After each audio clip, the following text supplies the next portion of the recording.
All right. Hello, everybody. We are on the Reese Moby podcast, and today we are here with the cure for blur. And he is somebody who is healing eye health in an extremely unique way. I've not heard of this from anywhere else, anybody else talk about these kind of things.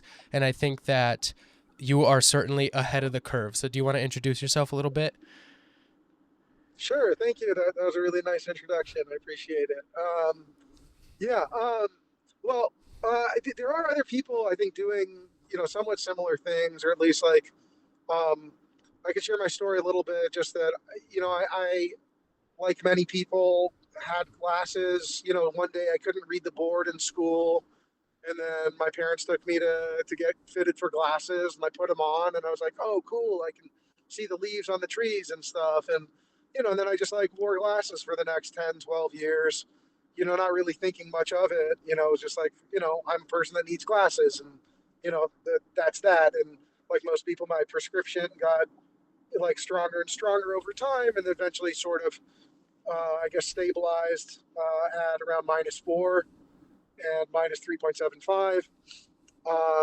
And then at some point, I started to take more seriously the possibility of actually healing nearsightedness. We'd had a book at home that I was aware of it apparently when I was like 15, but I think I was skeptical of it. But I was still aware of it, and I think that was important. I had it, and then I knew that some relative had tried it or like had pinhole glasses, which are these glasses that just have like a bunch of little holes in them, and basically like by pointing the light through those little holes, people can actually like see more clearly, um, without using a lens. And so yeah, but basically at some point I really started getting into the idea of actually improving my eyesight. Like I looked into it, and I ended up reading about it a little bit. And the basic notion was just that stress and strain are like basically causing the blurred vision, and that like more specifically, that the actual like muscles around the eye can change the shape of the eye. And basically, as soon as those muscles like squeeze the eye a certain way, it changes the shape of the eye. And if you'll relax those muscles, or if you're coordinating them properly, then your vision will actually improve, because the eye shape is actually like dynamic. That it's not really the case that people are, so often born with genetics for their eyes to like grow as like a solid piece of anatomy, but rather, just like people have tension in different parts of the body, which changes how they move and how they look and how they function. It's the same in and around the eyes. That if you carry tension in the wrong ways, then you're going to get dysfunctional results from that area of your body. And so like the basic premise that I had, that I was looking at, was just okay, stress and strain cause blurry vision, like relaxation and improved coordination are going to allow or produce clear vision. And what I looked at was just as a general idea of like, okay, am I excessively stressing and straining? Does my body feel tense and uncomfortable in various ways?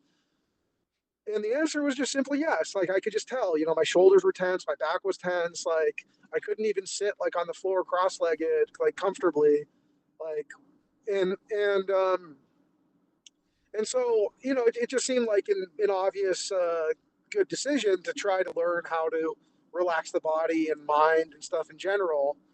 Um, and then I had experiences, um, like rather quickly, that showed my vision improving, um, albeit temporarily, but like just in direct concert with the level of relaxation, um, and coordination that I had. So it's basically like when I am well coordinated, I see clearly, and then when I improperly coordinate, I see blurry. And that's been the case for now. I really started that in around 2008, 2009, and I mean to this day, like I still, I could say, suffer from blurry vision, but it's blurry vision that's directly like correlated to whatever degree of like excess tension I'm carrying myself with. So I passed the driver's test in 2011. So I went from -4, and then I got tested at some point for -2.25, and then I passed the driver's test in 2011, and I passed again in 2016, and then again in 21.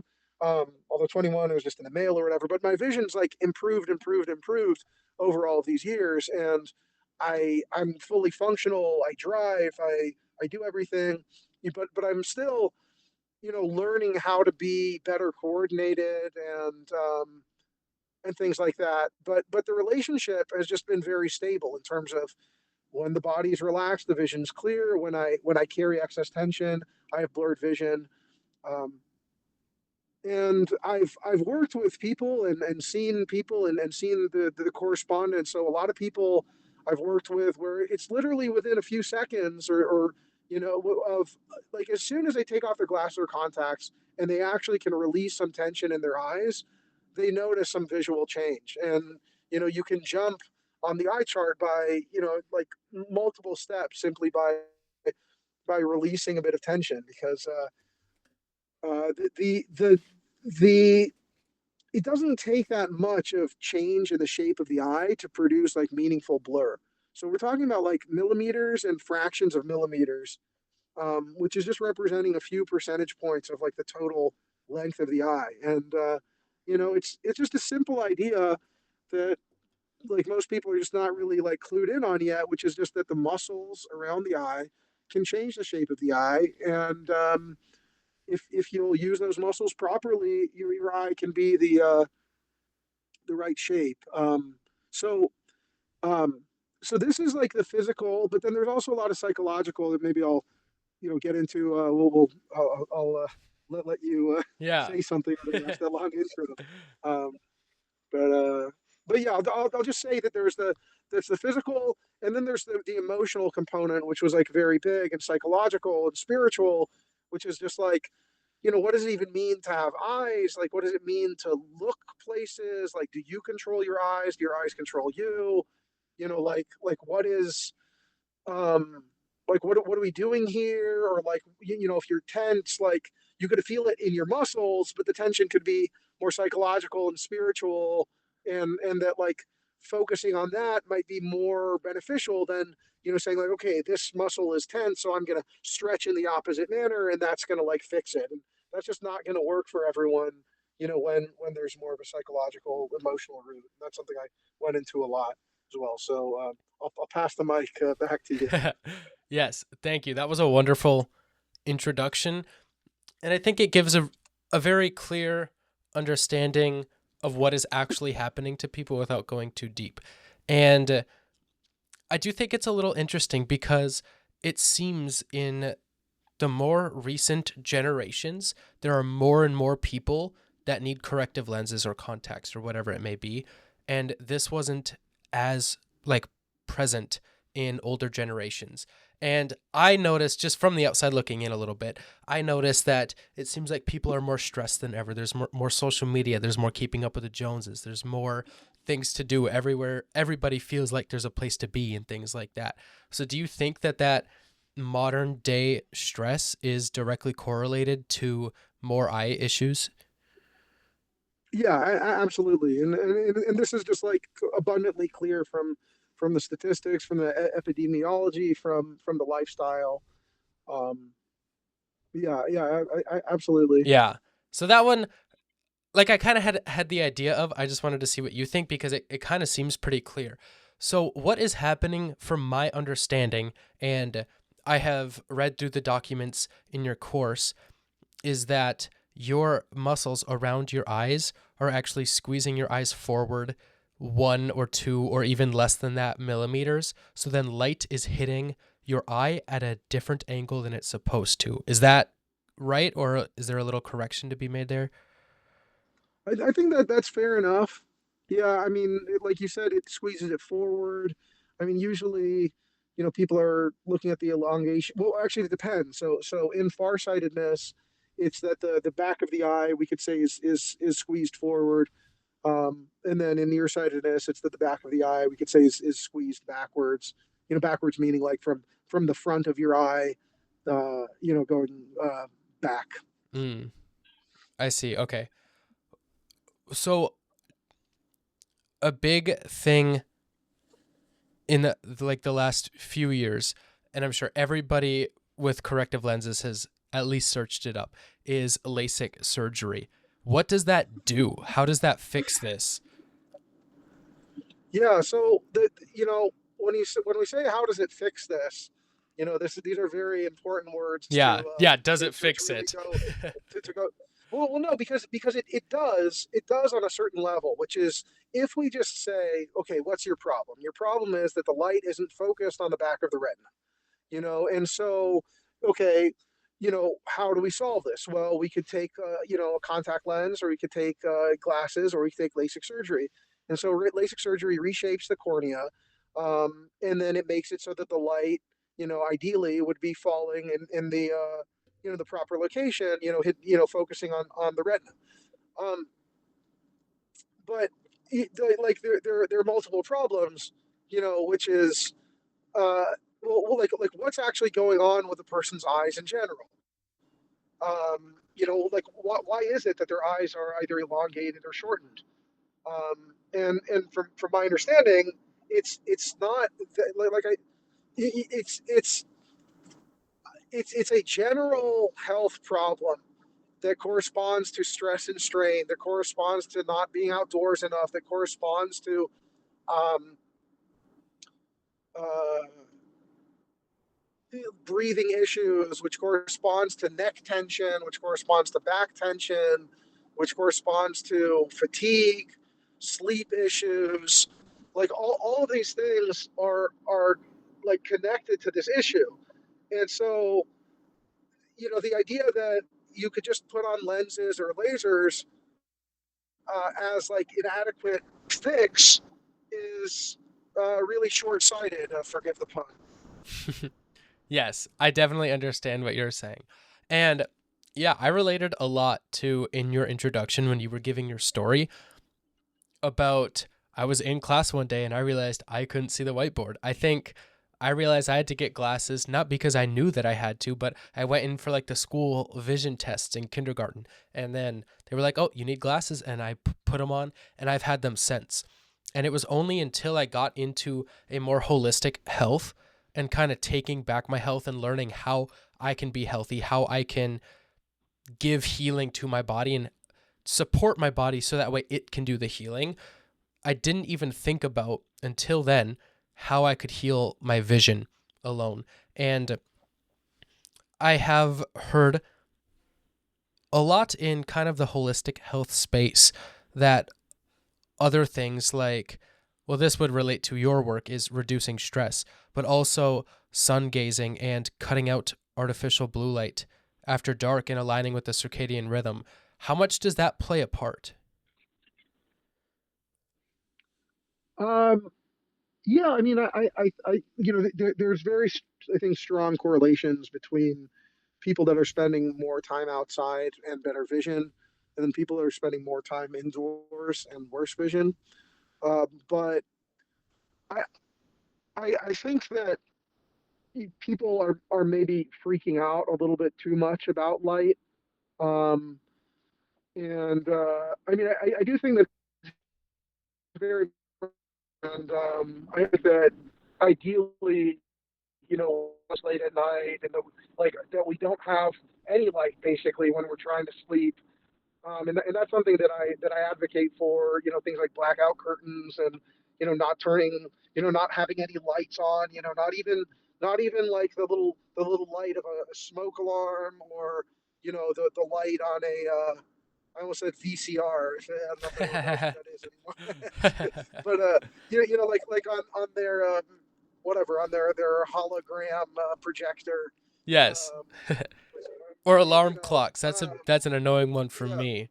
yeah. That's a great one. Alarm clocks. You'll have like a visual display. Where you could read it. At any point in the middle of the night, and it's just like these things are very disruptive, and people are so far off from paying attention to their body that they don't even like realize they're going to sleep like in just like a pretty like well lit, room. And it's just that they're just used to it. I mean, it's go to any hotel.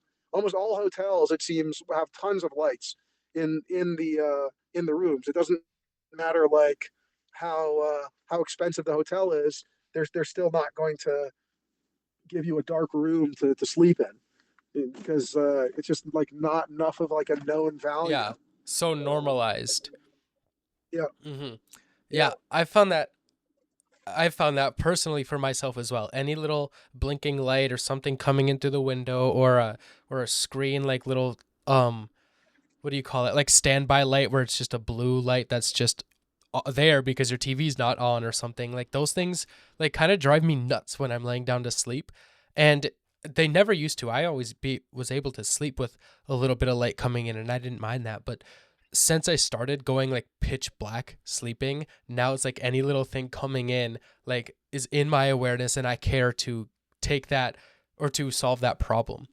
And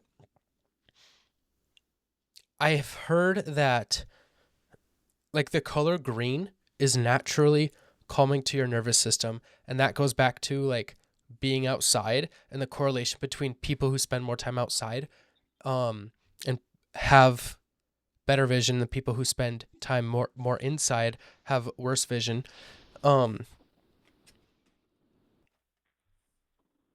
And I guess where I was going with that is like not only is it maybe it's not the light itself from the sun, which it could be in partial, or maybe it's not just the green from the trees, but it's that these things all play a part in relaxing your nervous system, in removing tension from the body and allowing you to feel some ease, and therefore that could be a part in what is actually making your vision a little better because you're just less stressed overall living and like outdoor calming lifestyle. You're probably getting some more steps if you're being outside, and all those things certainly play a part. So would you say that it's a holistic system to heal your eyesight? yeah, absolutely. And I think it's important also that people focus on the holistic, like above the symptoms or above like one specific component, because like your overall health is the most important thing. Like, people can.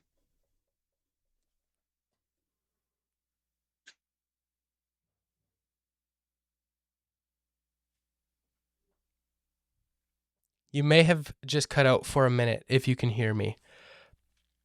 This it's not actually that valuable. And I think specifically with vision, it's challenged for You a lot might of have people cut out to for a really work on second. eyesight itself. Would you mind Oh, no worries. Oh, sure, sure. taking it? Yeah, I don't think I Um, we heard much of that response. Thank you. okay, okay, great, great. So, um, just going back to the holistic nature, like, Yeah. you know, in what we were talking about earlier about, people say 100 years ago, they used to walk. People would walk often, and not only walk, I think, but walk in territory that was more alive. Like walking. It's there's a big difference between walking on a sidewalk, and walking in a forest, right? And then there's also a difference between walking in a forest when you're like hiking, and then walking in the forest when you're foraging, or when you're actually like you're doing something like more like you're actually more deeply connected. Like, hey, I'm walking, to the lake because we're gonna go fishing because we need fish to like to live. There's a different feeling that you have doing that thing than I'm walking in the middle of a street. And like, I think this is part of what's missing from modern people is like interacting with the environment. I don't think it's enough necessarily to just walk around. I think it's like you want to be walking around and you want to be interested. You want to be connected. You want to be like, ooh, what is this tree? Oh, I could use that for lumber. Like, oh, what is this rock? Like this would be helpful. Like I'm trying to build my house. Like I could use some rocks for, the front porch, or oh, I think there's like a nest over there. Like, let's see what's going on there. Oh, these plants are edible, or oh, what's going on in the distance. It's like, oh, I think you know, the enemy tribe is going to attack us. Like, we should be like aware of the environment, and it's meaningful and stuff. And I think most people, they're tired these days. They don't have that much energy, and they go walking because you know it's just not it's not the same as it used to be. And I think there's a whole vibe also of a person that can walk all the time. There's a certain strength that your body, that you demand of your body, and it's just like, look, I walk, I need to walk. Like my body means something. Happening now is like more meaningful. And it's like, well, if you drive all the time, you can be half asleep and drive, 150 miles. But you're not really going to tolerate. I think most people, like, if you have to walk every day 5-10 miles, you just like can't tolerate that with like with a lot of fatigue. I think, like at a certain point, just like you just got to get your fitness like in order, and stuff like that. And also, just people didn't have cell phones, and they're walking around, they're in their own thoughts. Like I think people develop you can develop a certain kind of groundedness and centeredness when it's just like, look, it's just me walking, and I do this every day. Every day I'm going to be walking for hours, and it's just going to be me. So I got to get my mind right, and I think the mind will get itself right on its own, um, like a lot of times. But today, people just don't have that opportunity to, or the challenge where it's just like, look, it's all you. So, figure it out, because you're going to have to walk to and fro, with weight on your back every day, so, and it's also that it is dangerous, and that you have to take care of yourself, like not having danger allows you to kind of be like, well, it doesn't really matter. I don't have to be strong. I don't have to be alert. I don't have to be aware. And then just not having these potential benefits of like, oh, wow, I found some great mushrooms. This is valuable. I think in the city, people tend to not like find things, like you're just walking and, avoiding stuff. And there's just so much stimulation from cars, and, it's just not, yeah. Anyways, yeah, I could go on for a long time. I think that Yeah. hopefully you heard some of that. Yes, I did. Yeah, walking's a big one. And it does certainly seem like going for a walk now is like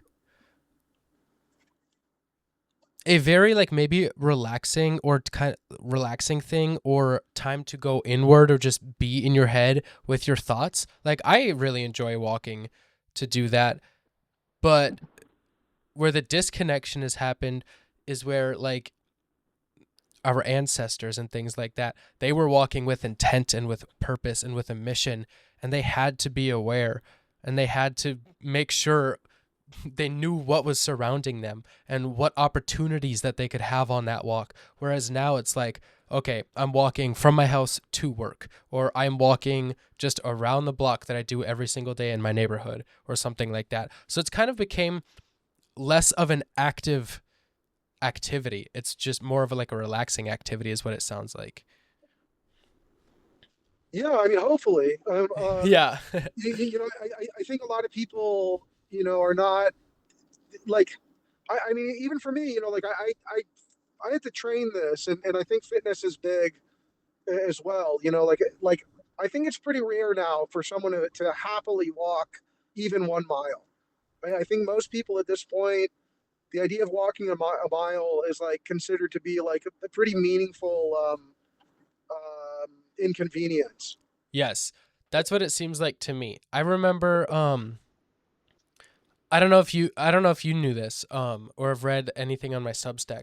My girlfriend and I were just living in our van for 2 months, and we visited a few national parks um in Arizona and Utah, and we'd like look for hikes there and stuff, and they'd be like 3 or 4 miles. And we'd be like, okay, well that's like nothing. But I could see like to some people 3 or 4 miles, like that would deter them from doing a hike in nature. They're like, oh, I don't know if I could do 3 miles. And it's like that's like a Yeah, normal, or that's even on the low end for what people used to do. They were walking all the time everywhere and just getting moving. And I've always noticed for myself at least that when my body is moving, my mind is moving, and that gets my thoughts going, and it lets me kind of organize them. And I just tweeted, I think yesterday, maybe 2 days ago, that I have realized that I am more of a ponderer than a meditator. And I loved the walks. And that's when I made this connection that, oh, I love these walks because it allows me time to ponder and just let thoughts come and go and kind of just organize them while getting to move my body, because moving my body moves my brain. And from there, that is so relaxing to me. That eases my nervous system. Even if I'm walking in Minnesota in January and it's 10 degrees and windy, it's like that is actually relaxing for me, it feels like. Nice. Yeah, I like that idea, the ponderer versus meditator. Yeah. And it's like I don't attach to one or the other. Like I do still enjoy meditation. It was just kind of a thought on the top of my head, but yeah, they are two different things in a little bit. But are you a walker? Do you go for quite a few walks? Yeah, yeah, I walk a lot. Yeah. Um, I'm I cu- get like 15, 20,000 steps a day. that's Um, amazing. and I used to actually walk dogs and run with dogs. So Mm. I was doing probably like 4 or 5 miles a day with the dogs. Um, and I like to play basketball, and like running like throughout that. So uh, That's yeah, wonderful. Just getting the body moving. That it always yeah, feels so resetting and relaxing yeah, yeah, almost. Um to pivot a little bit, I'm curious about food and nutrition to go along with eye health. And I know I got to bring it up. Do carrots help your eye health? But aside from that, like one funny question, what type of nutrition will actually help improve your eye health? What matters and what doesn't matter as much as people may think, or does it matter at all? yeah. Um, well, yeah. I mean, certainly nutrition matters. I mean, it's sort of like well known that like diabetics can ruin their eyes, like because of their diet, and um, like I think that I like in general, I think like so something like carrots I think are like less meaningful to most people. I do think that like healthy nutrition is important for me. I would say um like figuring like to relax your body in general, nutrition is very meaningful. And people can eat diets where they're not relaxed, where they're in constant pain, or where their breathing is bad. So um, I'll give the, the best general advice I'd say is like figuring out the diet where you're able to like legitimately breathe well, and where you're free from digestive distress. I just to not go into too many details with diet right now. I would just say that those things I think are really important, and like the diet that helps you end up sleeping well, the diet that helps you be active, to be healthy, um, and so yeah, that's what I would say, um, at least for now. Yeah, certainly. And that it makes so much sense because when the food is easier for your body to digest, less stress on your body, and that stress is shows up as tension. That tension shows up everywhere, shows up in your eyes, etc. So things like that. Yeah, it's certainly that's what I would have guessed is like, okay, what food can you digest easy? I like that you mentioned what diet is going to help you sleep. And I really do like it's not super complicated, just generally healthy. So would you say like a couple just general rules is like probably like single ingredient, probably organic if possible, not eating too close to bedtime, just general things like that. Yeah, I mean, I think those are good. I like it's difficult to give, giving nutrition advice. I think is can be problematic because I know a lot of people, they really really want advice, and then they'll hear something from someone that they decide, okay, this guy knows what he's talking about, but they won't necessarily know how to actually like implement the advice. Or someone will say, okay, eat whole foods, and then what they do is they cut out all these other foods, but they don't like realize that now like they don't have the energy that they need Mm-hmm. to like to be sustainable. And that's pretty common in diets. Somebody, okay, I'm just going to eat salad because salad is healthy, right? And Yeah. and then they're starving, and then they go back to whatever, and so like I think it's important that people get enough nutrition that they need, and so I'd recommend really trying to find someone who knows what they're talking about, or figure out ways to make sure that you're improving.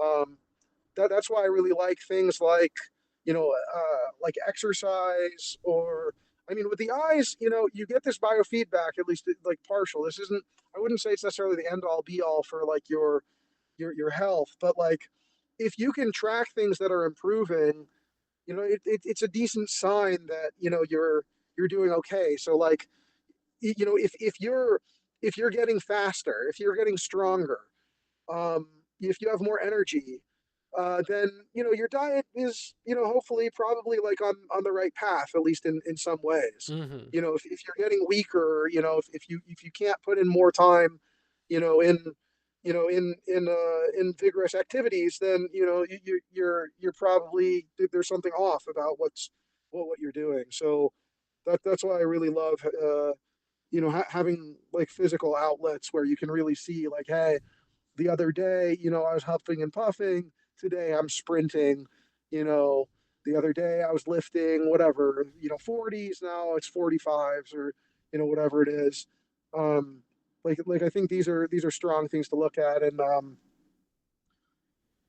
uh, I really think focusing on performance, like over like aesthetics and over like some of these other things, I think is going to be helpful to a lot more people a lot faster. Yeah, that's definitely super powerful. I like that you link it back to like, okay, don't just eat what somebody tells you. Eat based on what you are experiencing. I think that's great because I remember like when I was first getting into nutrition and kind of learning about it, I would see what somebody says online. I wouldn't really look into it. I might follow it, I might not. But one thing that I repeatedly saw come up was um okay, eat single ingredient foods. And it was kind of like a pattern of mine. It's like, okay, checking the ingredient labels on everything is like, okay, is this thing only one ingredient, or what are these ingredients? And I got so stuck, like I trapped myself in this mindset because I didn't have a holistic understanding for myself. I just kind of listened to what other people said, that I didn't want to add like any seasonings to my food. I was so minimal. I was like, okay, salt, pepper, cayenne pepper, that's it. I don't really want garlic powder. I don't really want whatever else it may be. And now, once I started learning about it for myself and actually taking this knowledge into my own hands, I'm like, okay, well, look at all these micronutrients that I'm missing out on from all of these little seasonings that may have added up over the week or something like that.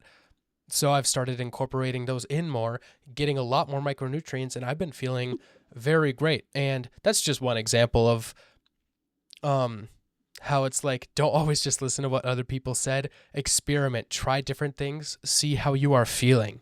And I love, so that's why I love that you connect it to like, okay, how are you lifting now? How is your energy after like strenuous exercise? How energetic do you feel while walking could be an example of that. So I think that's super powerful. I like the angle that you took on that.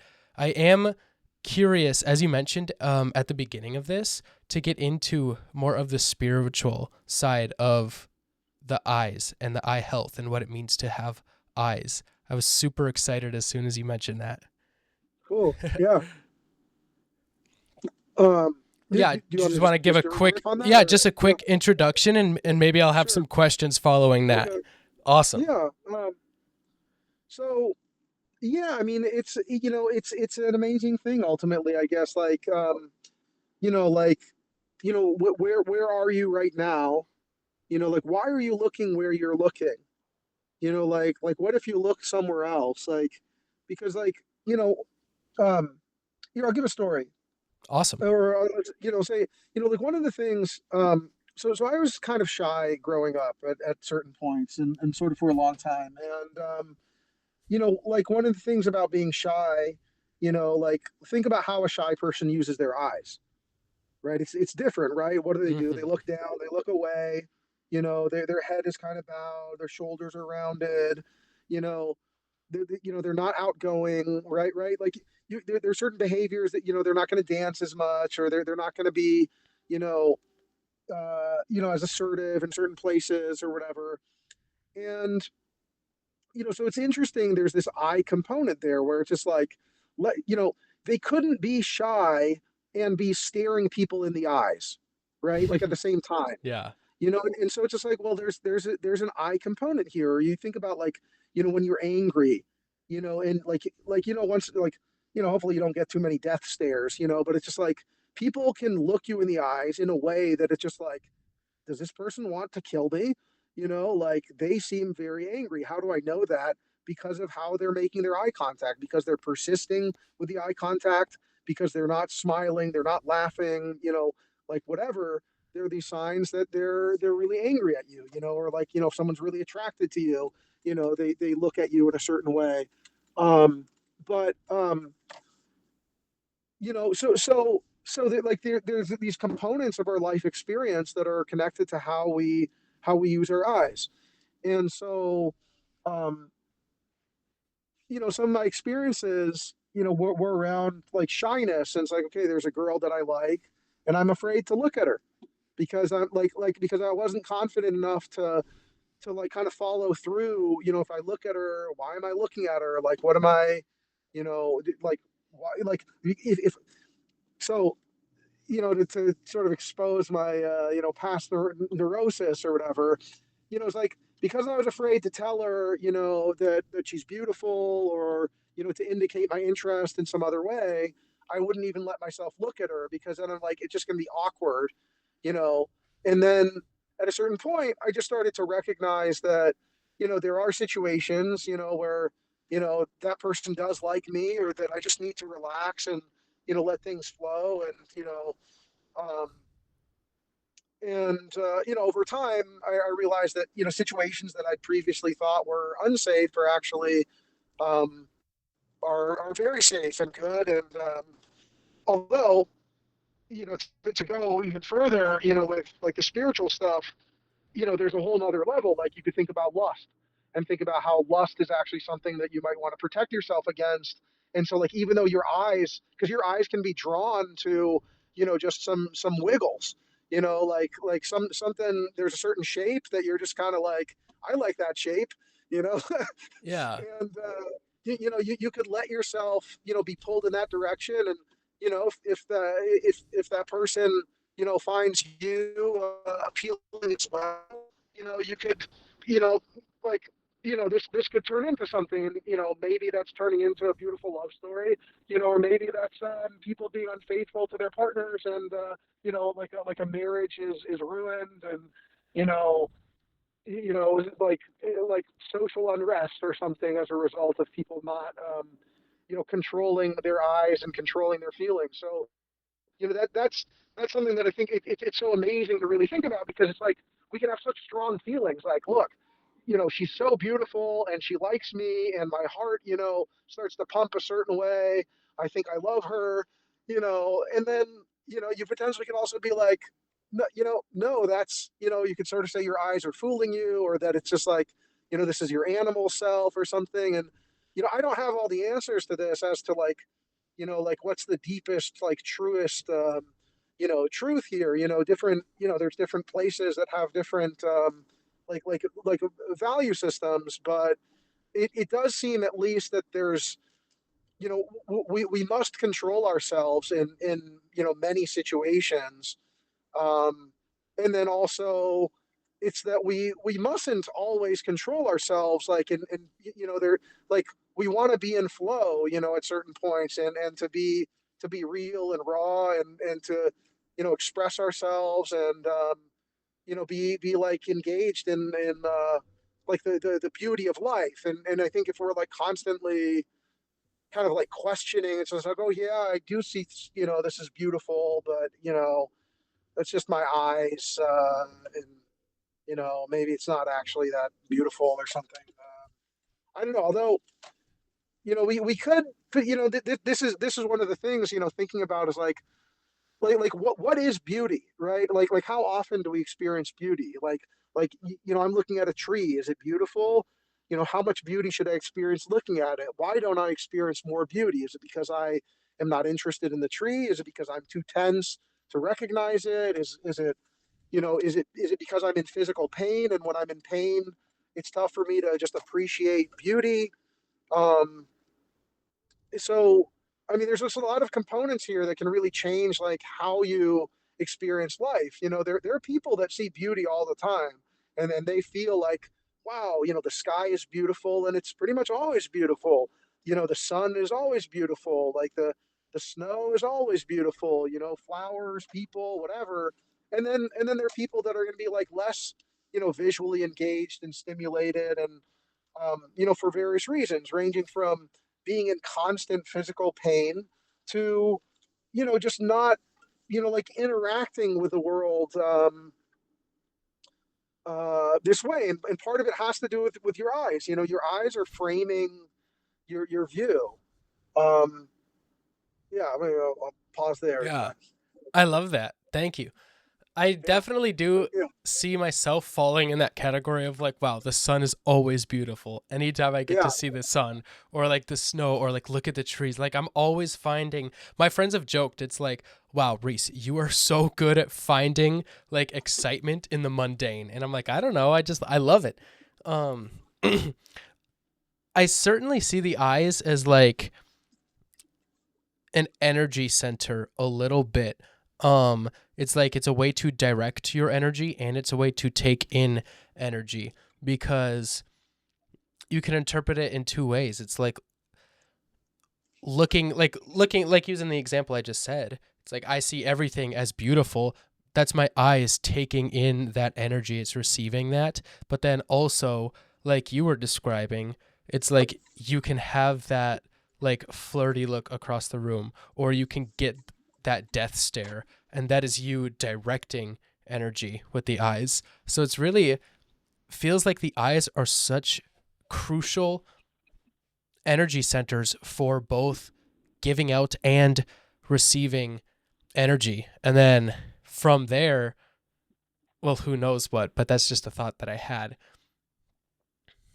Yeah, I mean, and like what you said about your friends recognizing like your ability to see beauty, they get to experience that like when they're with you. So you Yes. probably see their beauty, or you see the beauty in people, and that adds to like the richness of your experience. And people like to be around you probably more because your net enjoyment is greater, and the threshold that you require like to enjoy something is so much lower, because it's like I'm just enjoying looking at the tree, and someone else is just like, do you have any crack cocaine, because like this is really boring. Yeah.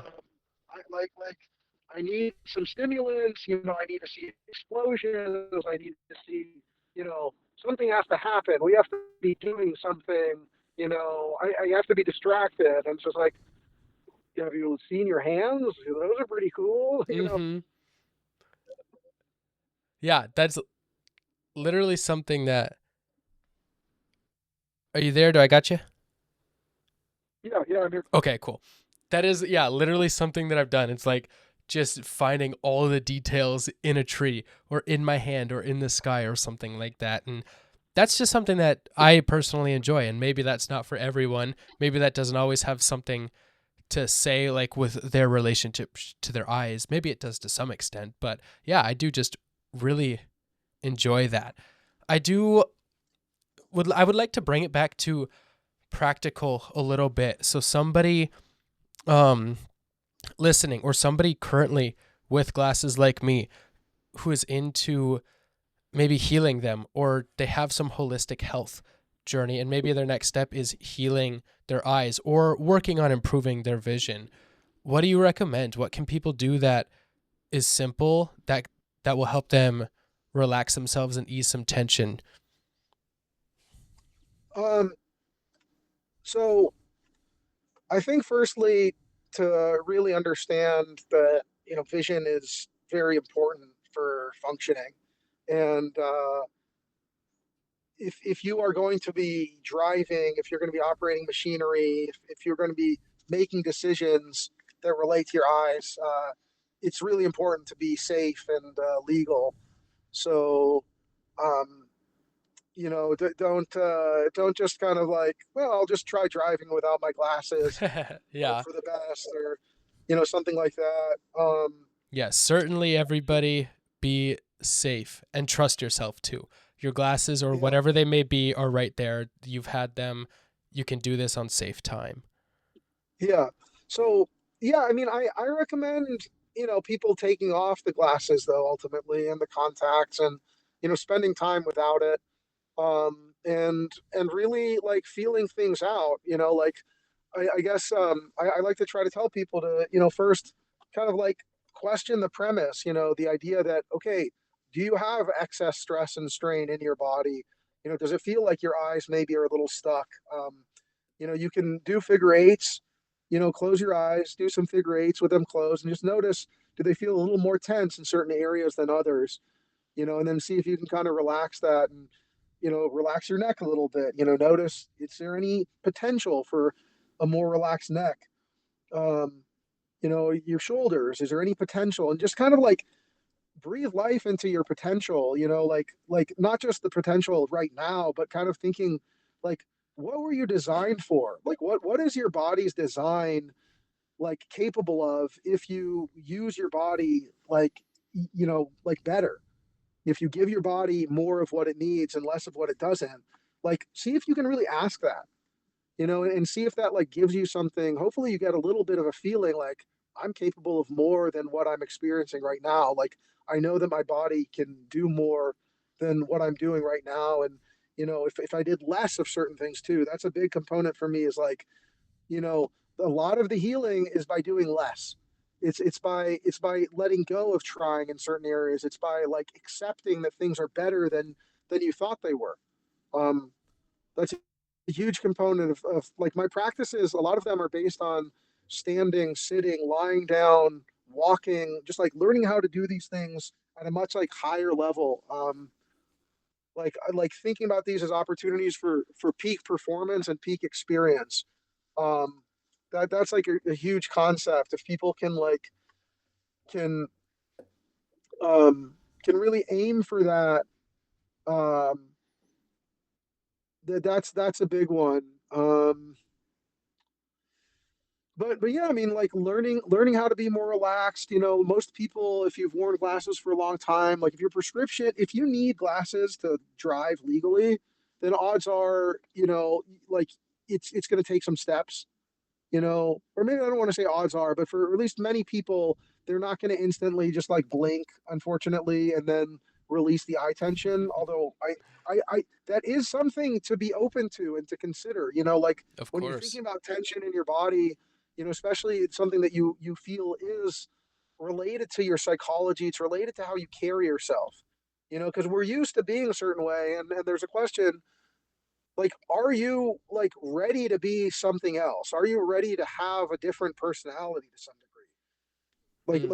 Are you ready to be more confident? Are you ready to be more outgoing? Are you ready to be like more sensitive? Are you ready to be like more aware? There are a lot of things that can be like underneath attention. There can be a lot of stories, and if a person doesn't want to know their own story, it's going to be a different path than one that's saying like, hey, I'm ready to feel what's going on. I'm ready to heal. I'm willing to look in there, because like if we want to heal stress and strain, it's like, well, what is the person's personal experience with stress and strain? It's the worst stuff that they can think of probably in their life. you Hmm. know like that's what you're stressing and straining about. Like, even though, I mean, there's the day-to-day stuff which maybe doesn't seem as significant, although it really can be. And then there's the underlying stuff. Like, people have been abused, people have had very traumatic experiences, and then people also have had experiences that they felt was traumatic, but actually, they could maybe overcome. you know, um, but yeah, I think that's. I mean, Yeah, there's a lot of different activities, general relaxation stuff, breathing stuff, movement stuff. Um, yeah. that's great. I I did when you were speaking there, something came up that in the past I have really fallen victim to poor vision. And for example, when I'd be swimming, I wouldn't have glasses on. When I would be, what's another example? Like riding four wheelers with my family or something, I'd put the helmet on and I wouldn't wear my glasses because it would be too tight. Or just any moment, or when I was in high school football, I didn't have my glasses on under the football helmet because, well, first they didn't fit. Also, I would look like quite the nerd.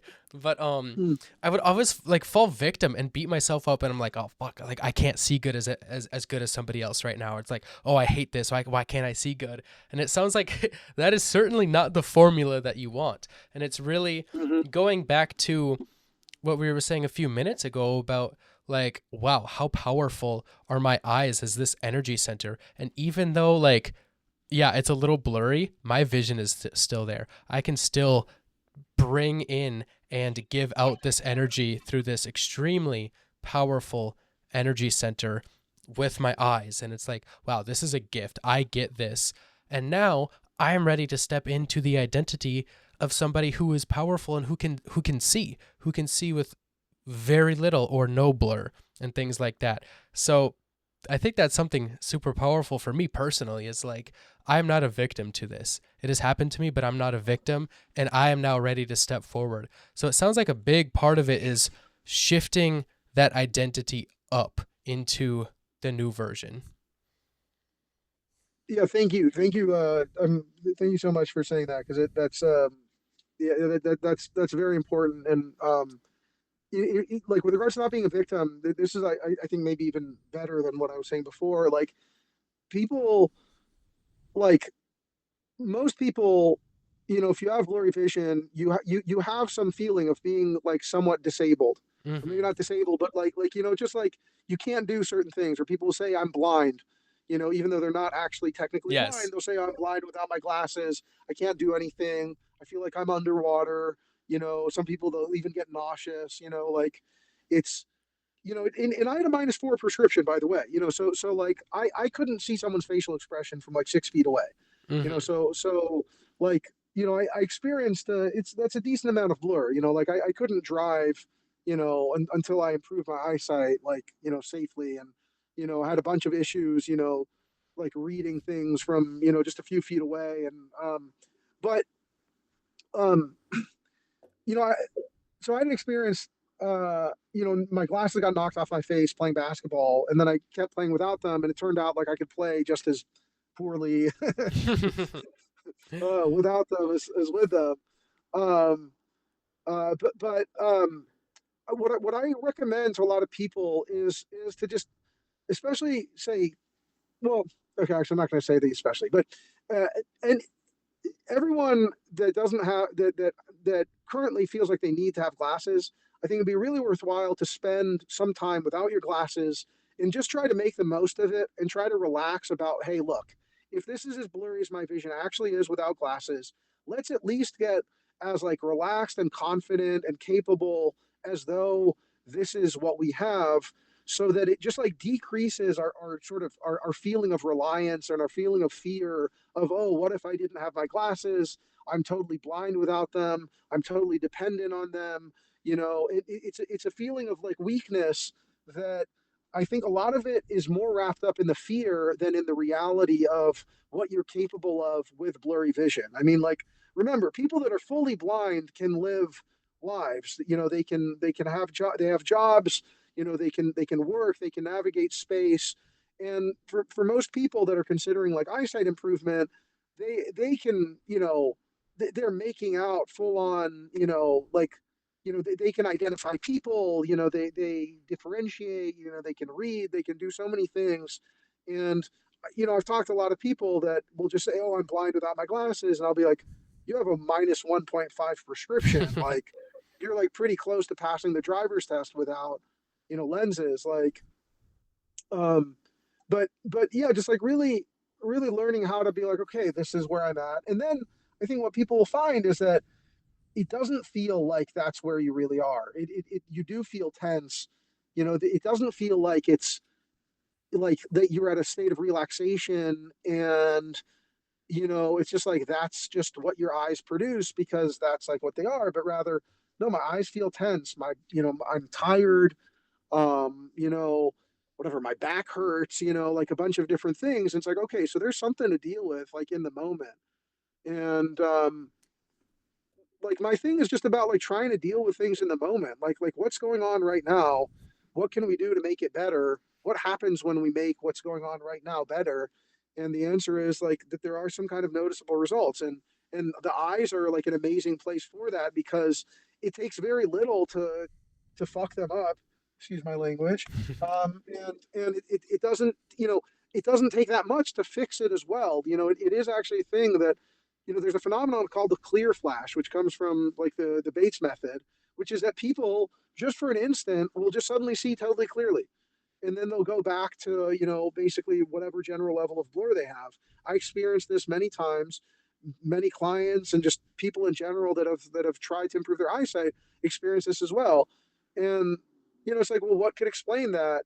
The answer could be, when your eyes are tense, they're a little elongated. When they're relaxed, they're you know and also just like understanding this is one of the problems also with like the contacts, the glasses, the laser surgery. None of those are addressing performance. It's just like, okay, your eye's the wrong shape, we cut it a different way, or we cut a lens, or we manufacture a contact lens, and there you go. None of them are saying, hey, wait, what's going on with this person with regards to fatigue? What's going on with nutrition? What's going on with movement? What's going on with breathing? What's going on with mental processing, with staring, with visual habits? And there are like, eye care professionals that engage with those things, but it's few and far between. Like the mainstream, as till now, this might change actually, but like it's been basically, look, your eyes are too long or they're too short, here's a lens, and that's it. And it's not like paying attention to the fact that people's eyesight actually fluctuates like pretty normally, like on a daily basis, many times a day. If you would test your eyes in the dark versus in the light, versus when you were just stressed, versus when you were relaxed, when you're waking up versus going to sleep, like you'll get different measurements all the time. Um, so like recognizing that things are actually changing, and then being in the moment, and being in the driver's seat with those changes, be like, okay, how's my body functioning right now, how's my breathing right now, how's my movement right now, how's my vibe right now, like how am I carrying myself right now.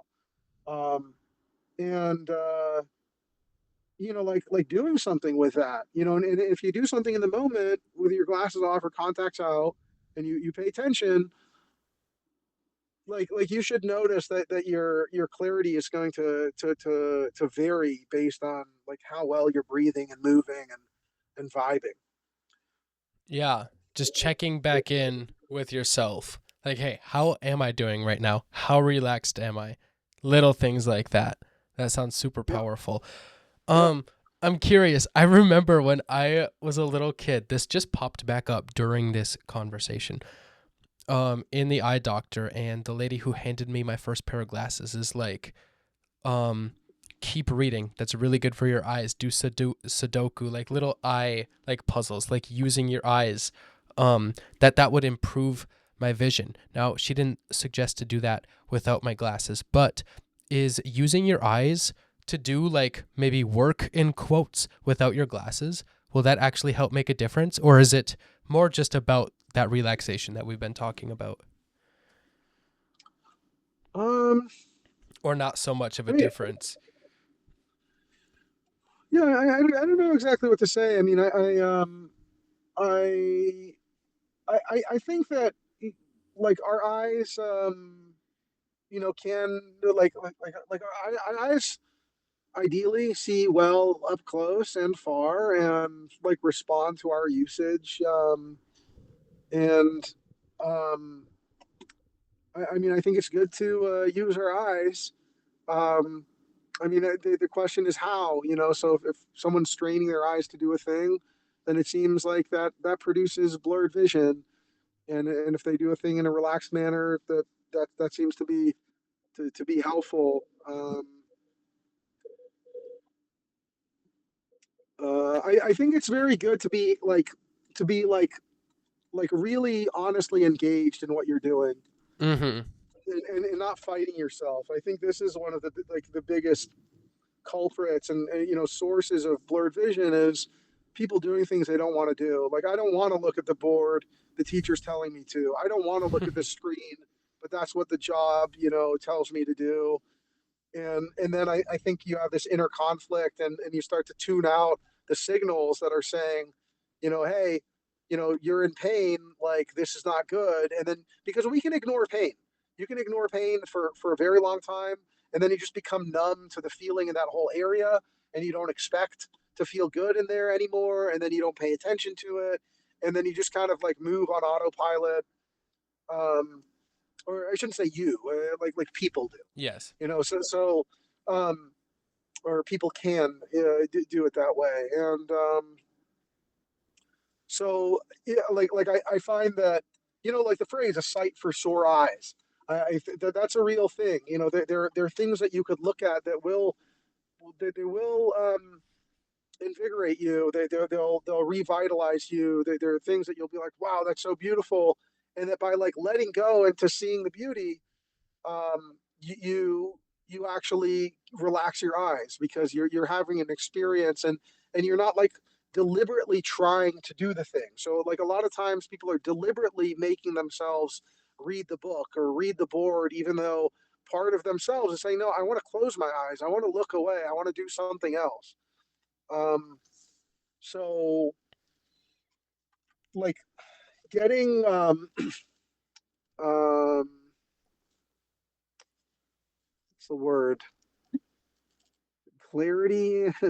Just Yeah. like doing one, just just being to have like a whole experience. I think is very helpful. Mm-hmm. I just got home. I'm gonna try to park. I don't know if it's gonna hang up or not. Okay. But I could jump back in. Yes, no problem. Okay. Okay. Just Oh, okay. It looks like good we're to still go. on. I hear you. Yeah. Yeah. The thing that Okay. came to Great. my mind when you were saying that is just like listening to the signals. It's Yeah. like your body will let you know things. You are feeling stress, or you are feeling tension in an area, or you are feeling the call to just close your eyes, or that you don't want to look at whatever. Those are all signals that your eyes and just your body are giving you to ease yourself a little bit. That's Yeah. really what it comes down to. Yeah. Yeah. The one thing I'd add though is it's difficult to do that, I think, and just to plug my program or whatever. Like I've been at this for a long time, and listening to signals. I think you also want to know like what to listen for, or like like how things could be, because a lot of times the signal is just I'm in pain, Mm-hmm. I'm tired, and that doesn't necessarily tell you like how you can be functioning.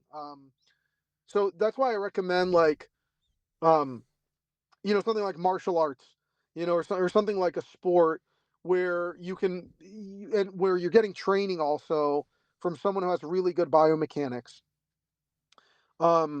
because they have some sense of how the body can function, and that's what we want. Like we want our bodies to function like really well. And so if we just go, because if we're starting out and it's like we're not that fit, or even we're fit but we carry excess tension and we're used to it, then it's we don't necessarily know what we're developing into, and we just think, oh, we might think, oh, I just want to be free from this pain, or I could have a concept of like how I could function, but it might not be that strong, and that's something that I've developed things over the course of many years, like the things with like confidence and stuff like that. That's like through a lot of experience. It wasn't enough for me to just sit and be like, okay, Dave, okay, uh, just just relax your body and you'll be fine, because it's like I didn't necessarily know like what to relax into, I hadn't like solidified, like what is it like for me to walk around, Yes. as the relaxed person, or as a confident person, or as the outgoing person, or as the mentally clear person. And so those are things that can take more, but it's a positive, because these are the things that can pull you to the future more. Like, instead of just thinking, oh, it's Hmm. annoying when my glasses are off, it's more like, what's really possible for me. Yes. What is the baseline experience I can have? If I'm really operating my body like at 100% or something like that, and that's like it's a pretty transportive, amazing thing, and hopefully more and more people will experience that, and um, you can get tastes of it, and when you notice your vision's better, you notice, oh yeah, you can breathe better, you can move better. um, you just keep coming back to it and developing it. I think it's natural to have a cycle. You're having a great day, then something happens, you stress out, you're tense, then hopefully later you relax, then there are cycles, but having some like deeper concept is really helpful, like a more of a like a philosophical concept of like, what is peace, like what is confidence, what is clarity, what is purpose, like, yeah. That's great. That's wonderful. So it's like outlining the vision. Okay, what could this be? What could this look like? What do these things feel like for me? And then it's like when you get that signal in your body or in your eyes or whatever, you're like, okay, now I'm going to feel that signal. I'm going to look ahead to my vision and I'm going to align with that, relax myself. Yeah, Yeah. yeah, exactly. And that's really important, because it's like, well, everybody, is different, and Yes. what you might want to do. One person wants to be the alpha, someone else wants to be left alone. One person wants to be noticed, someone else, would rather be low key.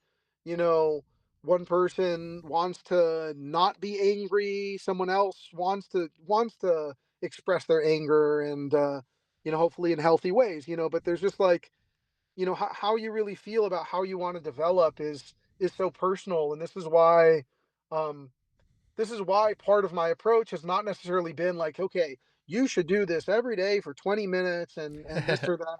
I don't say that because I don't want to tell a person, what to do with their time in that way. Like, I want to share what I've done, and what's been successful, and my like reasoning.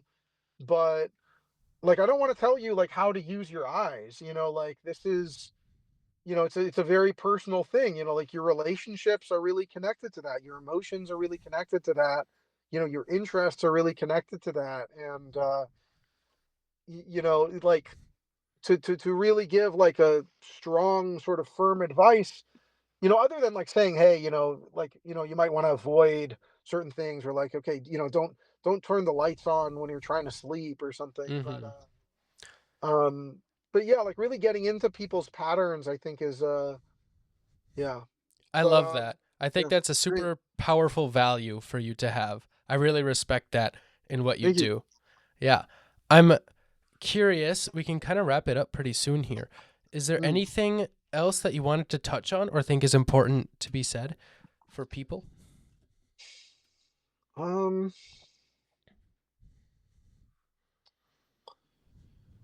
hmm. I mean, there's a lot, I mean, I put it in my program, like Yeah. I You share could the share a bit about experiences. that too. Yeah.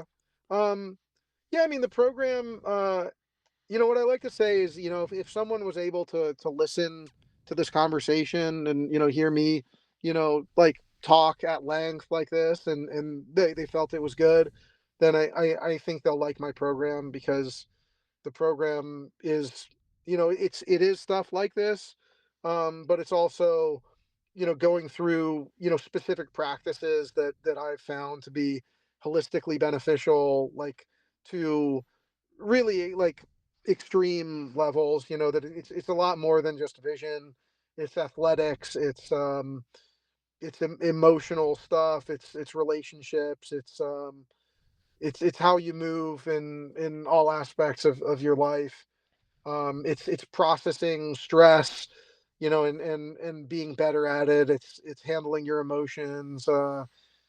It's clearing past, issues.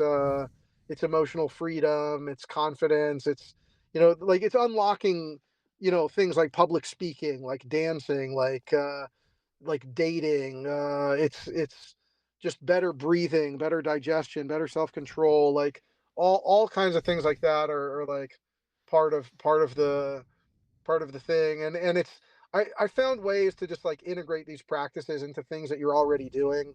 It's not eye exercises like other programs where you attach a string to your nose and you blink back and forth, and which can be great too. Like to be honest, I mean, really, whatever you do that you find benefit from is awesome. And I really I see great results coming from other practitioners in the field. And I like working with multiple people. I've worked with many people, like one on one, and I've taken many courses. And I think it's a good idea, to seek out if there's anyone that you think you could learn something, from, especially something health wise. Really think about the compounding value of learning like health secrets and stuff. It's quite a lot. Um, so but yeah, so that's a little, and it's mostly audio. So it's something that you could be listening to. You don't have to strain your eyes, for it.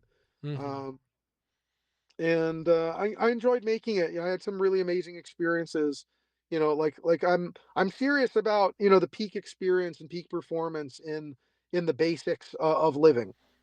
Which is it's a huge unlock for your whole life philosophy, because if you can feel great just standing and just sitting and just lying down and just walking, the rest of your life is just so much better, and you just have so much more like benefit and opportunity. And it really is like amazing unlocks. And my fitness and self-control has just improved so much in so many ways over the years. And it's just a lifelong practice.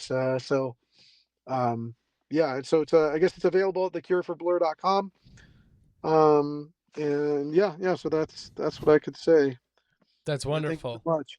Thank Yeah, you. I'll have that linked in the description. Is there Sweet. anywhere else that you'd like to send people, or is the course the main thing, or any Um, social media or website or anything like that? yeah, yeah, I mean, so yeah, thecureforblur.com, where right now it's really just a page trying to sell the course at the moment. I have produced tons and tons of content, and I might put up more like content up there. But like right now it's the course. And Wonderful. yeah. Yeah, that will be linked at the top for anybody to find.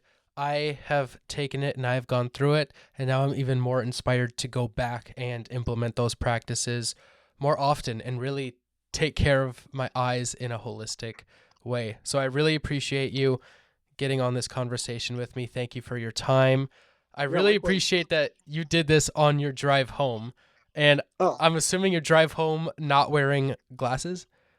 yeah. So I mean, I've been glasses That's free, wonderful. yeah, since 2011. Like Yeah. I passed the driver's test. Yeah, I don't have a pair of glasses. I don't need a pair of glasses. Yeah. Um, That's yeah, amazing. thankfully. Yeah. Yeah. Well, just thank you one last time. I appreciate you. Yeah, great. Thank you. Likewise.